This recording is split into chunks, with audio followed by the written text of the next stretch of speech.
জি ভাই ভাই কইলো যে সব ভাঙেছে লাইন ভেঙে হল নিয়ে যাও আমরা একটু ক্লোজ করলাম এই জন্য তার ভাই কথা বলতে পারি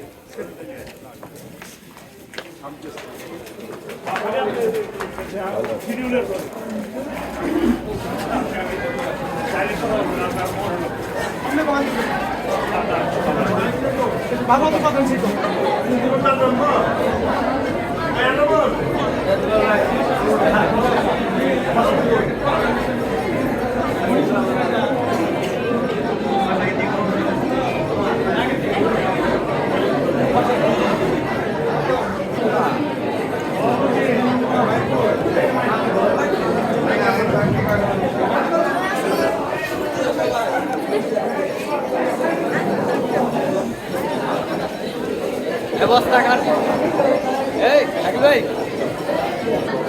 আসন্ন জাতীয় সংসদ নির্বাচন আগামী 2026 সালে 5ই ফেব্রুয়ারি থেকে সম্ভবত অনুষ্ঠিত হবে। এই নির্বাচনে বাংলাদেশ জাতীয়তাবাদী দল বিএনপি মনোনীত প্রার্থী আমাদের ধনবাড়ী উপজেলার প্রতিষ্ঠাতা জননেতা আলহাজ ফকির মাহবুবুল স্বপন ফকির সাহেব, উনি আজকে এসেছেন এই বিদ্যালয়ে আমিরপুর উচ্চ বিদ্যালয়ের সকল শিক্ষক শিক্ষিকা সম্মানিত আপনাদের কাছে দোয়া চাওয়ার জন্য এবং যারা প্রিয় ছাত্র ছাত্রীবৃন্দ আছো তোমাদের সঙ্গে সৌজন্য সাক্ষাৎ করার জন্য।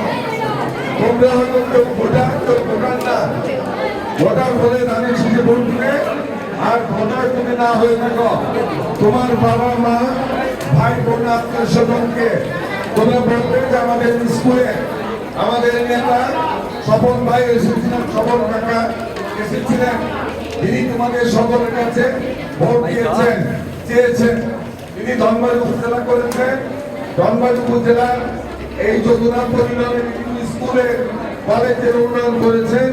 এই স্কুলেরও আমিরপুর উচ্চ বিদ্যালয়ে অনেক উন্নয়ন প্রয়োজন আছে। তো এখন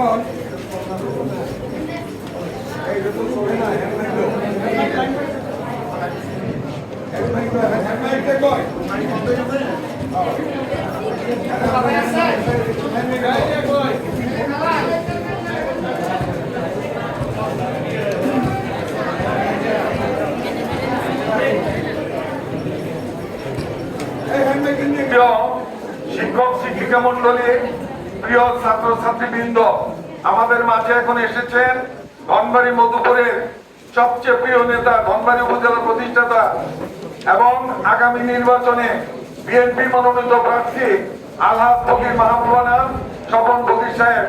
এবার আমাদের প্রিয় নেতা তিনি কথা বলবেন একা, আর কেউ কথা বলবেন না, কারণ তার অনেকগুলো কাজ রয়েছে এবং একজন তার প্রিয় লোক মারা গেছেন মধুপুরে, সেই জানাজাতে তিনি অংশগ্রহণ করবেন। এবার বক্তব্য রাখছেন আমাদের সকলের প্রিয় নেতা আলহাজ ফকির মাহবুবুল স্বপন ফকির সাহেব।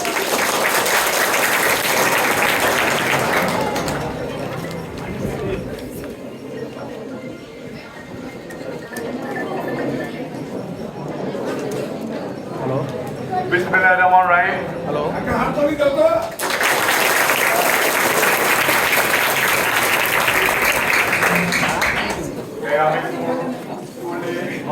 ভাই তো এই যে মধুপুরের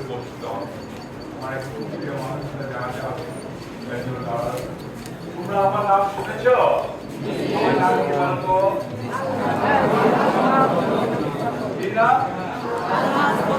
বাবা, তোমার নাম মুখস্থ করছো? আমি তো সকল কপি করলাম। ধন্যবাদ। বলছি আলহাজ ফকির মাহবুবুল স্বপন, এটা কিন্তু সবাই সবাই বলতে পারে না, মাহবুব মানানি বলতে পারে না, তাই না? অনেক কিছু ভুল করে। এই জন্য সবার কি এত বড় নামটাকে সবাই ছোট করে স্বপন ফকির করে দিচ্ছে।